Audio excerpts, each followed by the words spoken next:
Roll out and prepare a pie shell with the sides overhanging about 1.5 inches. Use McIntosh apples, and as you can see in this bag there are about a dozen. So a bag and a couple more is probably going to be what you're going to need. Peel the apples like this with a small paring knife. Cut out the stem and the bottom.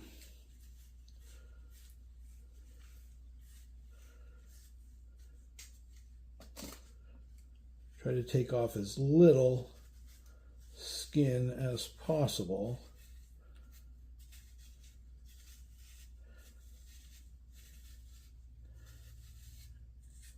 I even play sometimes and try to take it all off in one piece.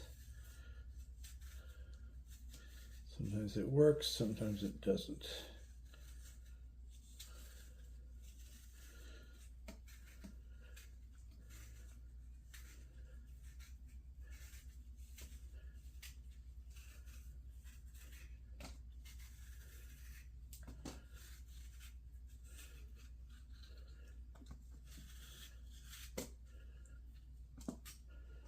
There.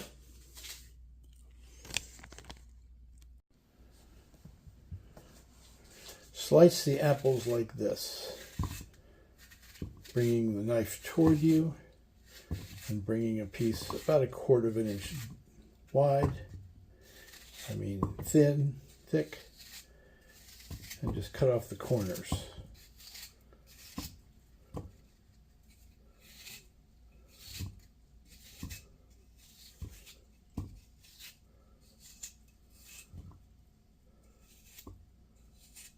Until you get down to the core.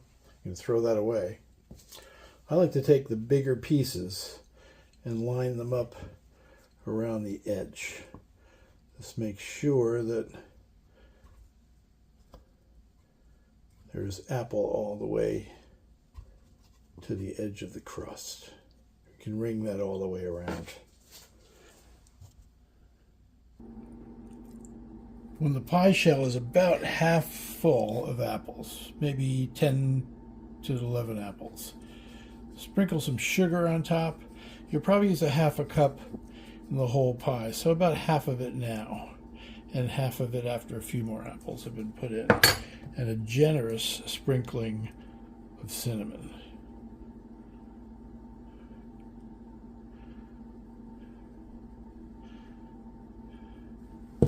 At this point, if you want to add a pinch of salt, probably a good time. Just a pinch. You don't even want to see it.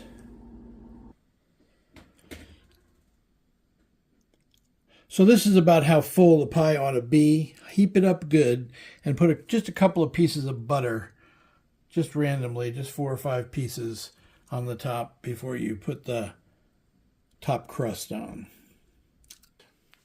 Okay, roll out the top crust, again bigger than it needs to be, fold it in half and put 3 slits like that and 2 slits like that, and that'll make holes in the top, and then you put it over the top like this,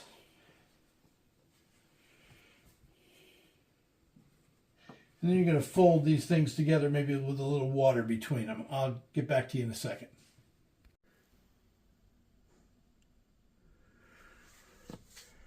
Okay, so I've put this top crust on and put a little bit of water in between here, and trimmed it just to within just a 1/2 inch, 3/4 inch of the edge. And now I'm going to kind of fold it over and just crimp it together like this. Just so that it's good and sealed. That's the seal part. And then once we get around here, we'll do the decorative part.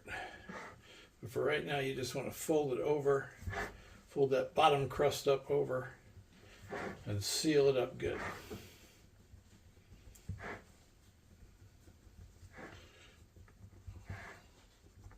Now this might take a little practice. This part might take a little practice, but you just take 2 thumbs, boom, boom, boom, boom, like that. That's how you flute the edges.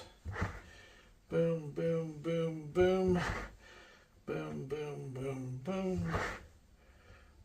boom, boom, boom, boom, boom. There you go. Perfect.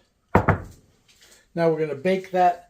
We're going to put some tin foil around the edge, just around the edge, and then we're going to bake that in the oven for about an hour or so and then test it.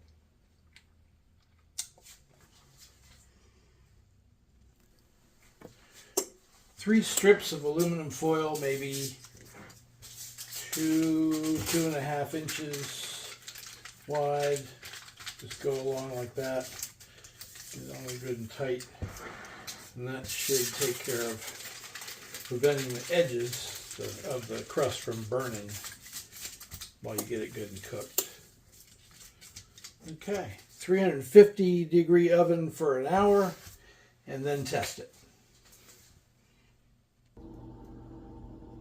So cook at 350 for about an hour and then check by inserting that paring knife into one of the holes on the top crust, and if it has resistance, then it's not done yet. In other words, if the apples are real soft, then it's done. So if it goes in and feels real smooth, then it's done. Take it out, take the aluminum foil around the outsides and let it cool. That's it. Enjoy.